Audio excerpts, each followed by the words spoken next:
नमस्कार दोस्तों, आपके अपने यूट्यूब चैनल में आपका स्वागत है। साथियों, आयुर्वेदिक विभाग में कंपाउंडर और नर्स जूनियर ग्रेड के रिक्त पदों पर विज्ञप्ति जारी की गई है। कुल कितने पदों के लिए विज्ञप्ति जारी हुई है, कि क्या योग्यताएं रखी गई है, साथ ही आवेदन करने की अंतिम तिथि यानी कि आवेदन कब से कब तक किया जा सकता है। तो वीडियो में एंड तक बनी रहिए। तो वीडियो शुरू करते हैं। राजस्थान सरकार आयुष आयुर्वेद होम्योपैथिक यूनानी विभाग राजस्थान जयपुर की विज्ञापन संख्या 1/2023 nurse compounder nurse junior grade के रिक्त पदों पर नियमित नियुक्ति हेतु यानी कि जो कंपाउंडर और नर्स जूनियर ग्रेड के लिए नियमित भर्ती आई है, जो कि राजस्थान आयुर्वेद यूनानी होम्योपैथिक प्राकृतिक चिकित्सा सेवा अधिनियम 1966 के अंतर्गत आयुर्वेद होम्योपैथिक यूनानी विभाग द्वारा कंपाउंडर नर्स जूनियर ग्रेड के निम्न पदों पर नियमित नियुक्ति के लिए सीधी भर्ती हेतु उक्त योग्यताधारी अभ्यर्थियों से ऑनलाइन आवेदन पत्र आमंत्रित किए जाते हैं, जो कि आवेदन पत्र हैं डॉक्टर सर्वपल्ली राधाकृष्णन राजस्थान आयुर्वेद विश्वविद्यालय जोधपुर की वेबसाइट जो कि nursing.ru.online.in से भरे जाएंगे। 6 अक्टूबर 2023 से ऑनलाइन भरे जा सकते हैं। इसमें नॉन TSP केवल अनुसूचित क्षेत्र में आयुर्वेदिक विभाग में कंपाउंडर नर्स जूनियर ग्रेड के लिए 456 पद के लिए विज्ञप्ति जारी हुई है, जो कि जनरल अलग अलग कैटेगरी वाइज इसमें दिए गए हैं। वहीं होम्योपैथी विभाग में 265 पदों के लिए विज्ञप्ति जारी हुई है और यूनानी विभाग में 160 पदों हेतु विज्ञप्ति जारी हुई है। TSP क्षेत्र के लिए आयुर्वेद विभाग में 39 और होम्योपैथिक में 23 और यूनानी विभाग में 4 पदों के लिए विज्ञप्ति जारी हुई है। इसमें TSP नॉन TSP के अलग अलग रिक्तवार विवरण दिया गया है। TSP क्षेत्र के पदों के विरुद्ध केवल राजस्थान राज्य के TSP क्षेत्र के अभ्यर्थी ऑनलाइन आवेदन कर सकते हैं।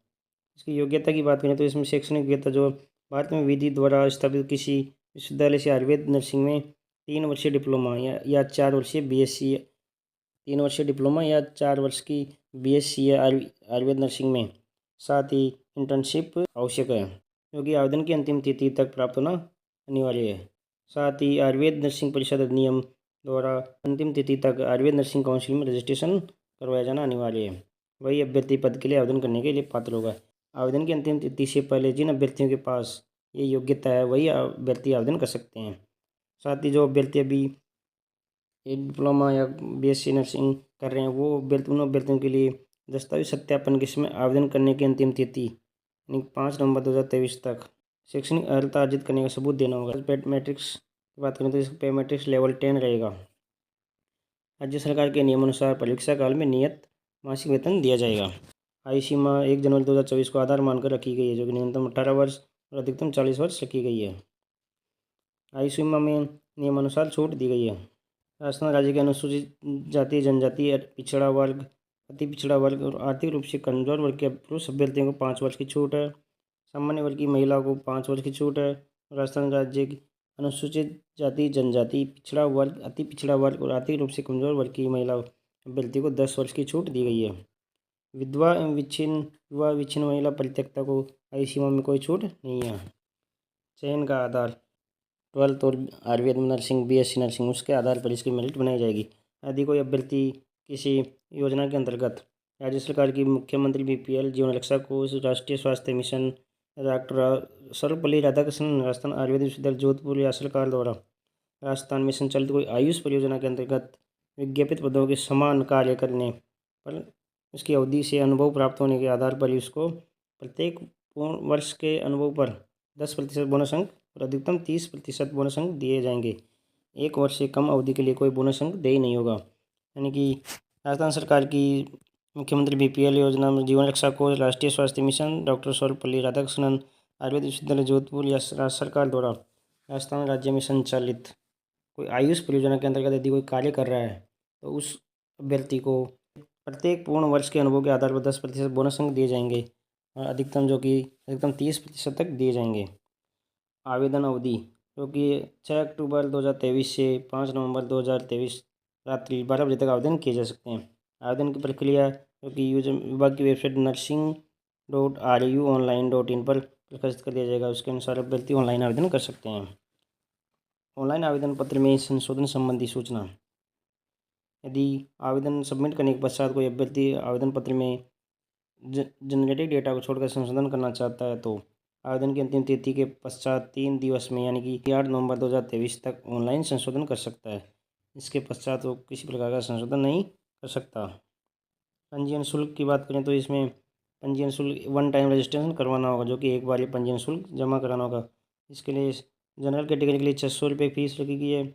आरक्षित कैटेगरी SC ST OBC के लिए 400 रुपये और दिव्यांग जन हेतु 400 रुपये की फीस रखी गई है, जो कि वन टाइम रजिस्ट्रेशन के द्वारा होगा। यदि किसी ने पहले वन टाइम रजिस्ट्रेशन करवा रखा है तो उसको कोई फीस पे करना नहीं है। आवेदन जो है SSO ID द्वारा भरे जाएंगे, यानी कि अभ्यर्थी के SSO ID के माध्यम से आवेदन किए जाएंगे। SSO ID ओपन करके उस पर वन टाइम रजिस्ट्रेशन करना होगा, उसके बाद ही इसका पोर्टल ओपन होगा। ऑनलाइन एप्लीकेशन फॉर्म में अपना वही मोबाइल नंबर ईमेल आईडी अंकित करें जिस पर वह दस्तावेज सत्यापन संबंधी सूचना चाहता है, यानी कि मोबाइल नंबर और ईमेल आईडी सही ढंग से भरें। जो भी भविष्य में जो भी कोई सूचना आएगी तो आपके इसी नंबर और ईमेल आईडी पर आएगी, तो वो सही से भरें। आवेदन को सबमिट करने से पहले उसको रिव्यू चेक कर लें और जो फाइनल सबमिट उसके बाद ही करें। सभी जानकारियाँ जो सही से भरी जाए। प्रमाण पत्रों का सत्यापन। आवेदक वर्ग विशेष, अनुसूचित जाति, जनजाति, पिछड़ा वर्ग, अति पिछड़ा वर्ग, आर्थिक रूप से कमजोर वर्ग कैटेगरी है, उसका लाभ तभी देगा जब मूल दस्तावेजों से उसकी पात्रता की जांच कर ली गई हो तथा दस्तावेज सही पाए गए हों। यदि कोई अभ्यर्थी को अपने दस्तावेज जानकारी भरता है इसमें, तो उसका जब तक उसको उस संबंधित कैटेगरी में नहीं माना जाएगा जब तक उसके ओरिजिनल डॉक्यूमेंट से उसकी जाँच नहीं हो जाए। अनुसूचित SC ST OBC MBC और EWS वर्ग के अभ्यर्थियों का आरक्षण का लाभ तभी देय होगा जब जाति प्रमाण पत्र ऑनलाइन आवेदन की अंतिम तिथि तक जारी किया हुआ होना चाहिए। यानी कि जो जाति प्रमाण पत्र है वो ऑनलाइन आवेदन की अंतिम तिथि से पहले तक का ही जारी किया हुआ होना चाहिए। जाति प्रमाण पत्र जो कि सक्षम अधिकारी द्वारा निर्धारित प्रपत्र में ही जारी होना आवश्यक है। पिछड़ा वर्ग, अति पिछड़ा वर्ग के प्रमाण पत्र में निवास एवं क्रिमिलेयर नॉन क्रिमिलेयर की प्रविष्टियाँ सही से भरी होनी चाहिए। जो जाति प्रमाण पत्र है वो नवीनतम होना आवश्यक।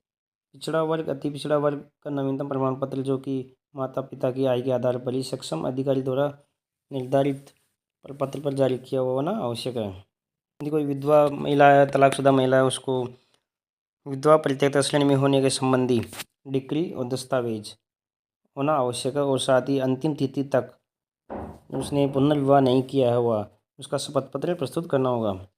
आवेदक को अंतिम शैक्षणिक संस्था का चरित्र प्रमाण पत्र यथासमय प्रस्तुत करना होगा, जिसमें चरित्र के संबंध में कम से कम अच्छा का उल्लेख अंकित होना आवश्यक है।